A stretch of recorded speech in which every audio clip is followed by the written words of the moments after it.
Hey everyone, and welcome to our video on the 10 principles of economics. Buckle up because we're about to dive headfirst into the fascinating world of how people make decisions when resources are scarce. From deciding whether to buy that extra latte to understanding why some countries prosper while others struggle, economics helps us make sense of the world around us. So, whether you're a seasoned economics enthusiast or just starting, get ready for a crash course in the 10 fundamental principles that underpin this captivating field. First up, the unavoidable reality of trade-offs. Picture this, it's a Friday night and you're deciding between catching the latest superhero flick with friends or finally tackling that mountain of homework. Every decision, big or small, involves choosing one thing over another. When you opt for that superhero extravaganza, you're essentially saying, sorry, homework, you're not the priority tonight. The cost isn't always just about money, it's about what economists call opportunity cost, the value of the next best alternative you're giving up. So choose wisely, my friends, because those choices add up. Let's dive deeper into this whole opportunity cost thing. Imagine you've got $20 burning a hole in your pocket. You could use it to buy that awesome new video game you've been eyeing, or you could grab dinner with a friend you haven't seen in ages. The opportunity cost of buying that video game is the delicious food and quality time with your friend that you're missing out on. Conversely, the opportunity cost of that dinner date is the joy of finally conquering that epic boss battle in the game. So the next time you're faced with a decision, don't just focus on the obvious costs. Consider the hidden ones, the opportunities you're passing up. Let's talk about pizza. Imagine you're famished and someone places a whole pizza in front of you. The first slice, pure bliss. The second slice, still amazing. But by the time you get to the 6th or 7th slice, you're probably feeling pretty full, and that initial joy has diminished.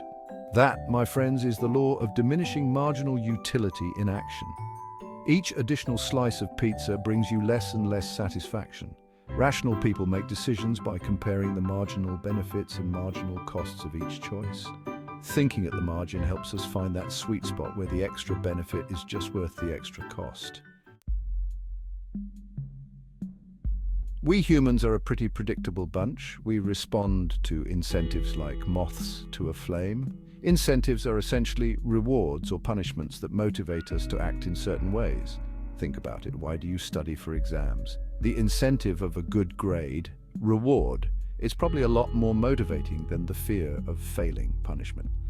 Businesses use incentives to encourage us to buy their products. Governments use them to promote certain behaviors like recycling or driving safely. Even your own brain uses incentives to get you to do things, like releasing dopamine when you accomplish a goal. So, the next time you're trying to understand why people behave the way they do, just follow the incentives. Let's talk about trade. Trade isn't about winners and losers. When done right, it can actually make everyone better off. Think about it. You're good at writing, your friend's a coding whiz, and you both need a website. It makes more sense for you to focus on crafting compelling content while your friend builds a killer website. By focusing on what we're good at and trading with others who excel in their own areas, we can collectively produce and consume more than we ever could on our own. It's about harnessing the power of cooperation to create a more prosperous world for everyone. Ever wonder how a complex economy like ours actually functions?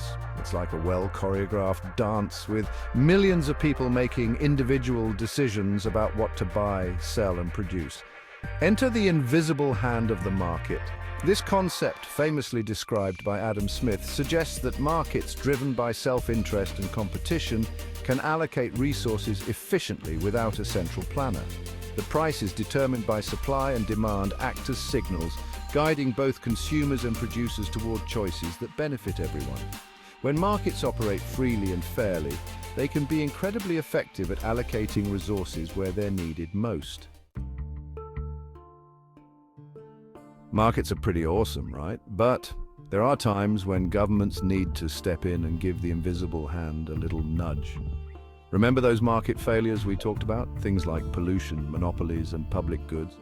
That's where governments can play a crucial role. Governments can implement regulations to protect the environment, break up monopolies to promote competition, and provide public goods like education and infrastructure. The key here is balance. Too much government intervention can stifle innovation, but too little can lead to inequality and market instability. Ever wonder why some countries seem to be swimming in wealth while others struggle? A big part of the answer lies in one word: productivity. Productivity measures how efficiently we're using our resources to produce goods and services. The more productive we are, the more we can make, consume, and the higher our standard of living. By constantly striving to improve our methods, invest in our people, and embrace new technologies, we can unlock the potential for greater prosperity for everyone. Let's talk about inflation. Imagine you're at a carnival and everyone suddenly has a gazillion tickets. What do you think would happen to the price of that giant stuffed panda bear everyone's after? It would skyrocket. That's inflation in a nutshell. When there's too much money floating around in an economy relative to the amount of goods and services available, prices tend to rise. A little bit of inflation is normal and even healthy for a growing economy. But when inflation gets out of control, it can wreak havoc on people's savings, erode purchasing power, and create uncertainty and instability. Finally, we arrive at the last principle, the delicate dance between inflation and unemployment. In the short run, there's often a trade-off between these two economic foes. When the economy is booming and unemployment is low, businesses are competing for workers, wages are rising, and people have more money to spend. This can lead to inflation. On the other hand, when the economy slows down, unemployment tends to rise. People have less money to spend and inflation typically cools down. Finding that sweet spot where the economy is growing steadily, unemployment is low, and inflation is under control is the holy grail of macroeconomics. And there you have it, the 10 principles of economics. We've covered a lot of ground, from the trade-offs we face every day to the role of governments in shaping market outcomes. Remember, economics is more than just numbers and graphs.